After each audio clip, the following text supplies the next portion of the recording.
Hello, everybody. Please have a seat. Welcome to the White House. Welcome to the Rose Garden. You know, when I woke up this morning and I saw a few hundred students camping out in my lawn, I remembered that today is Duke Day. Congratulations to the 2010 men's NCAA basketball national champions, the Duke Blue Devils. Give them a big round of applause.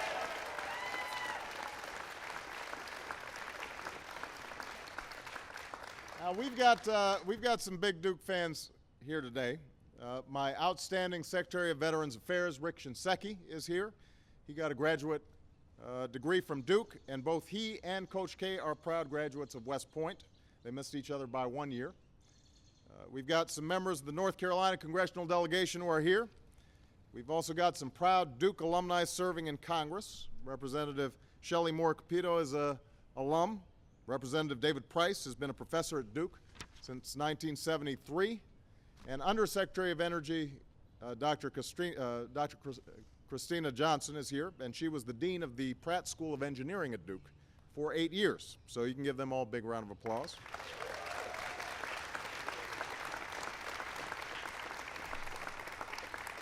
The Archivist of the United States, David Ferriero, is here, and he once ran the Duke Library System. Today he takes care of the Constitution and the Declaration of Independence.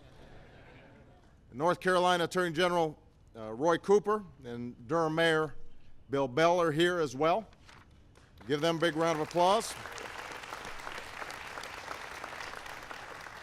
Now, I know that all of you remember last year when I filled out my bracket,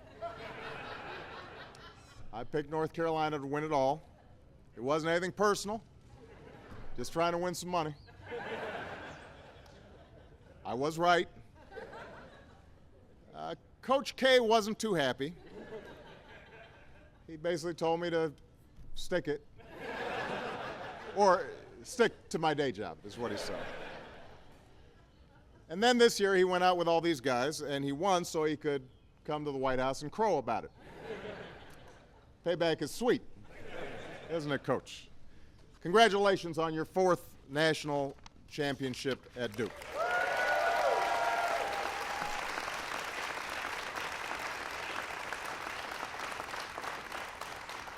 Obviously, it's not a smart thing to bet against Coach K. This is a guy who has 868 wins, 12 ACC championships, 11 Final Fours, 4 NCAA championships, a couple of Olympic gold medals for men's basketball, including in 2008 when he brought the gold back to where it belongs, the USA. And congratulations to Coach K's lovely wife, Mickey, Mrs. K, who's been with him for all of it.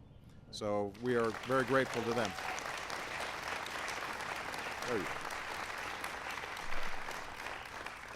Now, some of you may know that my assistant, Reggie Love, used to play for Coach K at Duke.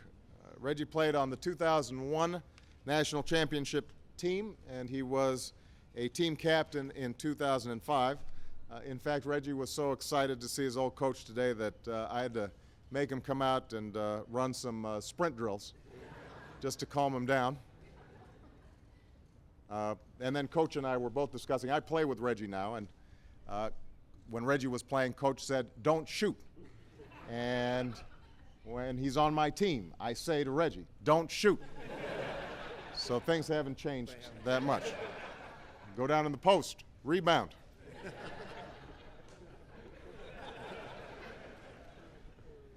I also want to congratulate the assistant coaches, Chris Collins, Nate James, Steve Wojciechowski, I'll just call him Wojo, like everybody else, all of whom were once captains on Coach K's teams as well. And congratulations to all the players, especially the seniors.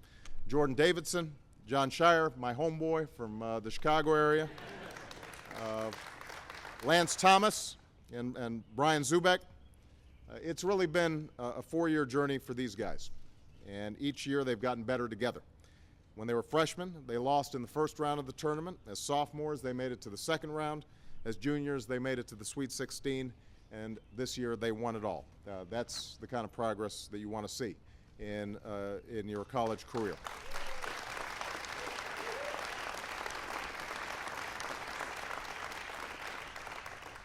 John Shire, Kyle Singler, and Nolan Smith were the top scoring trio in the NCAA this year. And I should also mention that when I was running for president, we did a campaign event in Medford, Oregon, in the gym where Singler grew up. So I was the second most famous person to ever show up in Medford.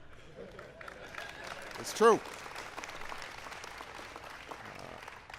I understand that Zubek is unique in Duke history, the only player that Coach K ever allowed to grow a beard.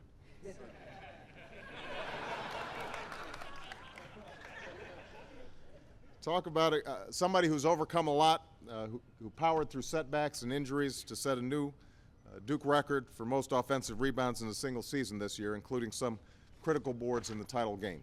And it was, as everybody here knows, an incredible tournament from start to finish. One of the most exciting tournaments any of us have ever seen. The championship game against Butler, the most watched championship game in more than 10 years, was everything fans hoped it would be. It came down to the final possession, and these guys hung in there and won it all. I know that Coach K has said that this is as close a team as he's ever had. A bunch of throwback guys who hustle and work and have fun together, and they play by one of his philosophies, which is think of a hand. If you attack with your hand open, as 5 fingers individually, you're more likely to break a finger. But if you bring them together and make a fist, you can really pound somebody. It's very subtle, Coach K.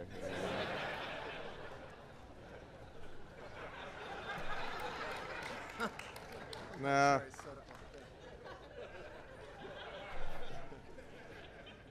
Now, there is a softer side of these guys, too. Coach K is an integral part of the Durham community in so many ways, whether it's helping change the odds for underprivileged kids through the Emily K Center he founded and named after his mom, or just buying pizza for the Cameron Crazies who camp outside for days at a time. His players participate in the Read with the Blue Devils program and visit patients at the Children's Hospital in Durham, giving as much as they can to the Duke community that gives so much to them. And seeing as how Coach is a proud graduate of West Point and a former Army basketball player under Bobby Knight, they're going to the Pentagon after this to thank some of the folks who bravely and selflessly serve our country day in and day out. So,